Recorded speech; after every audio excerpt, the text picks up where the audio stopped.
ever notice how returning to structure after summer feels way harder than it should? Like suddenly your brain is overloaded, your moods are unpredictable, and everything just feels heavier. You're not doing it wrong. It's just, it's a big shift. And in this new series, I'll walk you through what may come up and how to ease back in without burning out.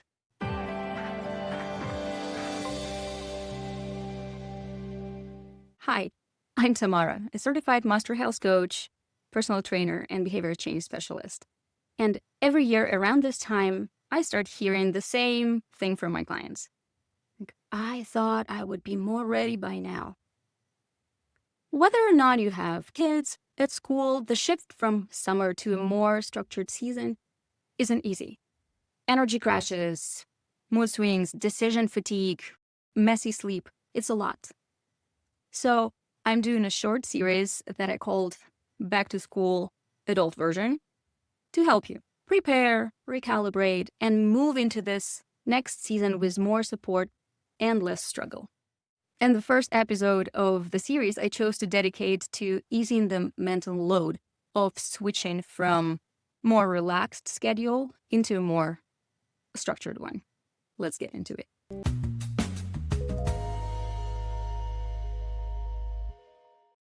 So during summer or vacation, your days might have been looser. More sun, more breaks, just more space between things.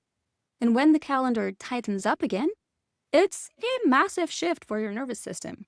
So if you're feeling scattered, overstimulated, or easily frustrated, that's not a character flaw.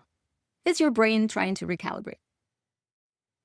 As some of you know, my summer this year was packed with events and activities, both fun and not so much, but both equally detrimental for my sense of normality and for the routines that used to work back in spring.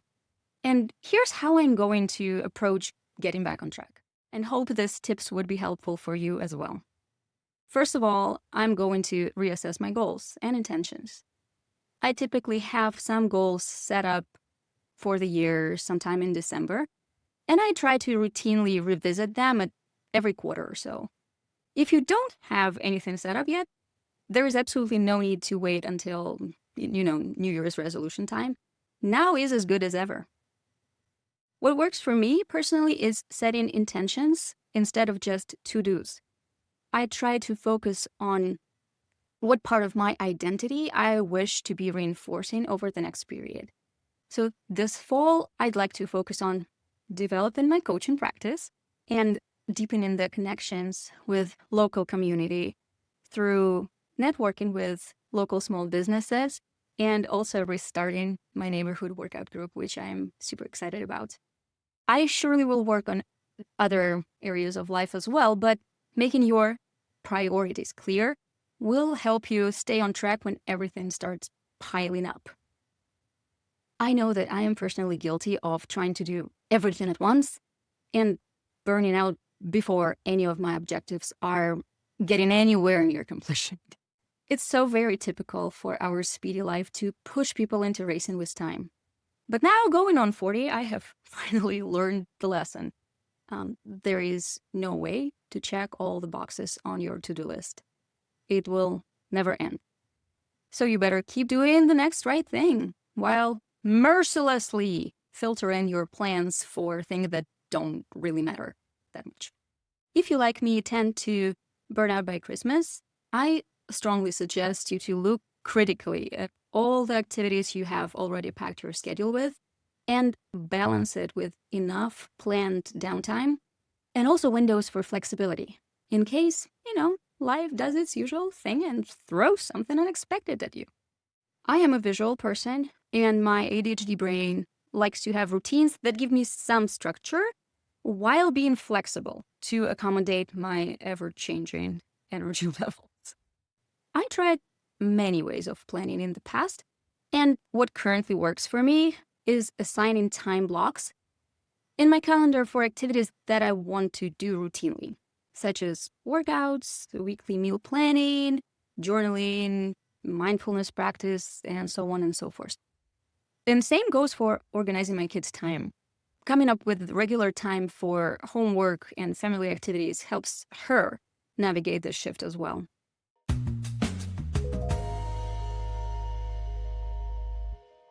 Another common trap of early fall is urgency. Everything feels like it needs to happen now, and it's exhausting.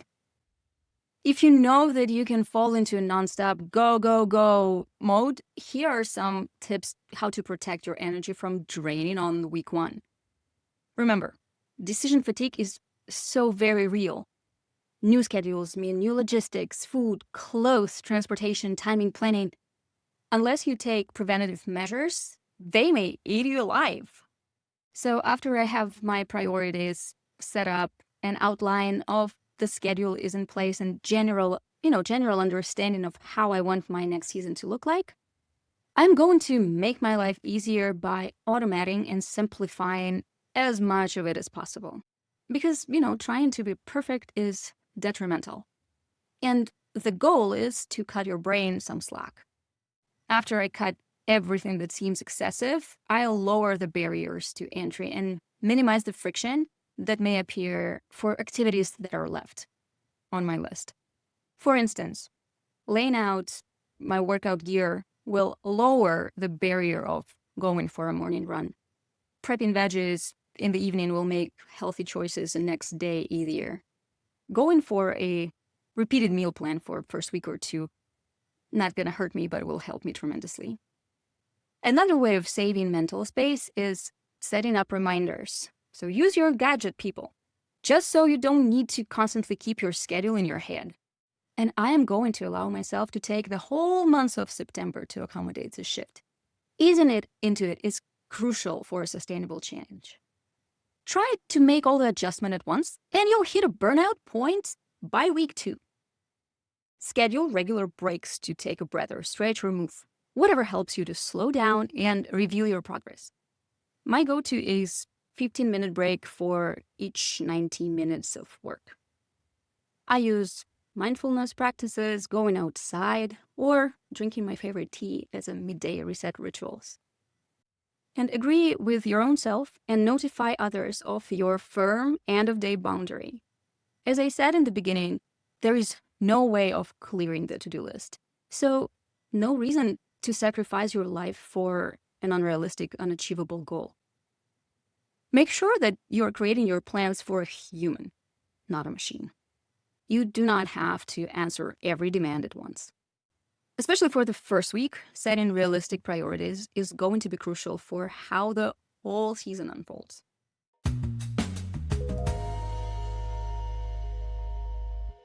Remember that emotional regulation takes more energy when your rhythms are off. So if your sleep is still in summer mode, your ability to handle emotions will likely take a hit. It's not just about hours of sleep, it's about timing, consistency, and recovery. So if you're snapping at people or crying over small stuff, be gentle with yourself. You're not losing it, you're likely tired on multiple levels. So try to figure out what is really going on. Also, reduced daylight can affect mood and energy levels, especially for those who have seasonal affective disorder, so-called SAD. And there are SAD lamps that can be helpful, but even getting more outdoor time will do the trick. So prioritize getting outside during the day when the sun is out. Consistent wake up and work hours will help to regulate your brain chemistry and assist with steadying the energy level. So prioritize early wind down, even if you don't fall asleep right away. Reconnect with a wind down routine that helps signal your body that it is time to slow down. And yeah, cutting out late evening screen time does help.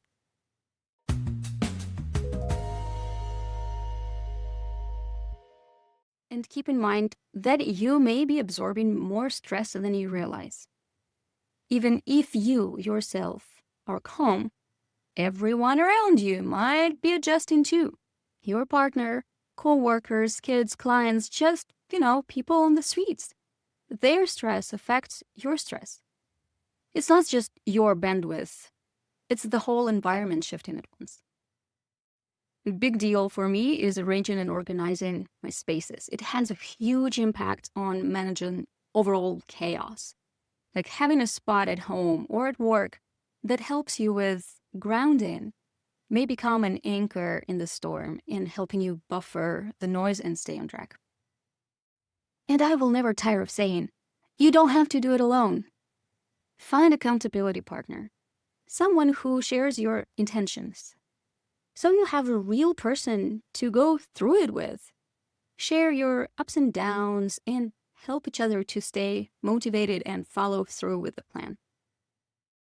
And as you follow the plan, stay open for a change. Because life is messy and it's just how she is. Being flexible and ready to adjust is our sanity saver. This time of year brings a lot of moving parts. And you deserve to move through it with less self-blame and more support. In the next episodes, we'll talk in more details about how to reset the sleep without starting from scratch, how to get food back into a rhythm without making it a huge project, and how to reintegrate movement in ways that actually work for your new season. If this video helped you feel seen or gave you something to think, stick around. More is coming. And if you need help building systems that support your life, not stress you out, check the links below in the description. I'll see you in a week to talk about sleep.